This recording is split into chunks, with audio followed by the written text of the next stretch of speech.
Video games are great. Yeah, video games are great. They help someone aging, cure depression, and so much more. However, video game addiction is not. We have looked into the ways how video game addiction has impacted people's lives, the causes of it, the ways it can change you, and the different points of view people have towards video game addiction. The World Health Organization has said that video game addiction is now a disorder, also known as gaming disorder. We created the statuette, and it explains what a video game addict is like. It is made from polymer clay, a clay that will harden if you bake it in the oven. As you can see here, it has a controller for a head because when a video game addict plays a game, he is so into the game that he literally can't stop playing. So instead of him controlling the game is controlling him. He doesn't exercise a lot, as you could see. His back is bent because he stares at a screen for a really long time. His backpack is full of CD because he lied to his mom that he's going to school, but actually he went to the store to buy some more CDs. And for his belt, there's a CD players. And that represents that whenever he finishes one game, he plays another one. That's why he never stops. He is stuck in a trance with video games. He can't stop playing. He doesn't want to move because he doesn't want to fail his objective in the game. If you take a close look at his wrist, it is bent because he has carpal tunnel syndrome. It is when you're holding a controller, you keep pushing the buttons, moving the joystick, and when you do that for a certain amount of time, you start feeling pain, numbness, and a tingling for your wrist. That's carpal tunnel syndrome. He sometimes gives up his hobby, skips school, just to play more video games. And that could make him get kicked out of school because skipping a really important test. There are many symptoms of video game addiction. Each symptom applies to different levels of addiction. For example, they'll give up their hobbies for video games. Even if they want to stop, they can't. And sometimes they lie to the parents of how many hours they have played. Once they play, for example, they play 1 hour, the next time they play, it became 2 hours, 3 hours, and so on. This can affect their health in many ways too. Did you know violent video games don't make kids more aggressive? But if their parents don't teach them how to behave nicely, they could use the video game as a bad example. For example, they could hit or shout at their parents. In 2016, there are 26 cases of video game addiction in Bangkok. In 2017, there are 129 cases of video game addiction in Bangkok. But in 2018, video game addiction increased up by 400%. There are so many different causes to video game addiction. So while people being addicted, it actually depends on a person. One reason is video game creators, they intentionally find many ways to try to make the video game very addictive. They hire psychiatrists, mental doctors who help them find ways to make the video game really addictive. Then the video game creators, they release the game, the players become addicted. Another reason is dopamine. Dopamine is a chemical in your brain which releases when you do drugs, alcohol, or play video games. It is a circuit. It releases when you do something that can be addicted to. One example is Fortnite. So when you play Fortnite, get a victory royale, and you feel like you accomplished something. That's dopamine going into your brain.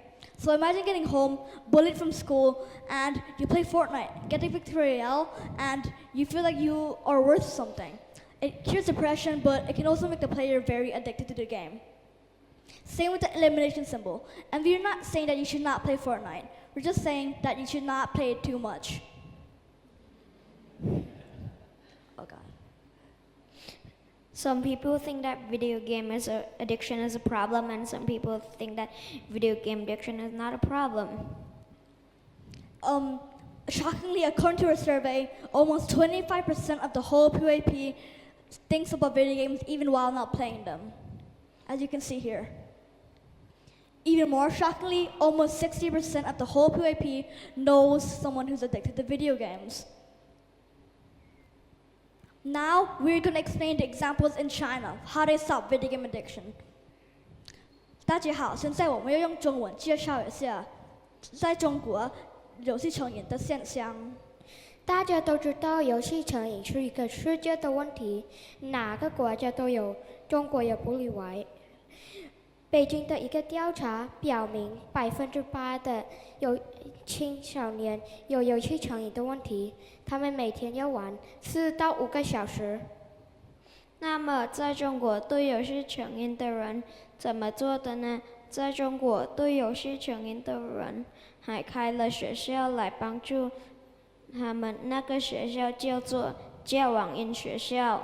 在戒网瘾学校，人们找方法来帮游戏上瘾的人，比如艺术方法、运动方法和自然方法。艺术方法就是让他们画画、听音乐和跳舞蹈。运动方法就是让他们出去运动，比如打球等等。自然方法就是让他们和家人在一起做别的事情，所以他们忘记游戏。可是也有一些非法的戒网瘾的学校采取强迫的方法，他们让那个游戏成瘾的人做智能一档的军事训练，甚至限制他们的自由。这个方法并没有效果，反而会有其他问题。所以，对于游戏成瘾的人，我们要去了解他们，多关爱他们，跟他们有耐心，这样才能帮助他们。So these are basically the ways in China of how they stop video game addiction. Some are good and some are bad. So how do you stop being addicted? You can play. Don't stop cold turkey, which means right away. So if you stop right away, you're gonna feel really empty inside, and you're gonna want to play more and more video games. So slowly limit your time, and you won't notice a bit. From 5 hours to 4 hours, 4 hours to 3 hours, and so on. You can also play games with your family. So when you play games with your family, you'll know how important it is to be with your family than playing video games. You can also play exercising video games. So you can both play video games and exercise in the same time. When we went to our field trip, the doctor gave us a lot of information. He told us about how dopamine is attracted to the most hardworking part of our brain, like the prefrontal cortex or the nucleus accumbens. Those don't actually worry about those words because they're just parts of the brain. At our field trip to BDMS to interview Dr. Cholapat, he told us that different people have different treatment. It depends on the level. If the kid is slightly addicted, the doctor just have to tell the parents how to supervise the children and set a limit for them. But if the kid is mid-level addicted, the kid have to go to the rehab center and do other activities. If the kid is highly addicted, the kid have to go to the rehab center for a longer time and do counseling and other activities. You just have to be balanced in your life. You can play game, but don't play too much. Something good too much is bad too. All we need to do to help is create awareness. So, video games may not cause as much damage as drugs and alcohol, but it can take an extended amount of time to cure, and 50,000 to 250,000 baht. So, we need more people to be aware of this problem. We have created a pledge specifically designed to help stop video game addiction. There are 8 simple tasks you just have to do. Don't wake up and play video games straight away. Play no more than 1 hour of video games a day. Play video games with your family once or twice a week. Play board game instead of playing video game. Spend 20 minutes or more per day reading books. Try to avoid video games on vacation. Play exercising games that you can exercise and play games at the same time. Play games that are short. Try to avoid RPG game, role-playing game. Role-playing game is a game where you are the character, and that makes you want to achieve the goal. The pledge will be outside of the amphitheater, ready for you to sign. So now we invite you to get off your couch and start doing other things apart from playing video games. My name is Pixels. My name is Cham. Mine is Mace. And mine is Xavier. So yes, video games are great. However, video game addiction is not. Thank you for listening to our presentation.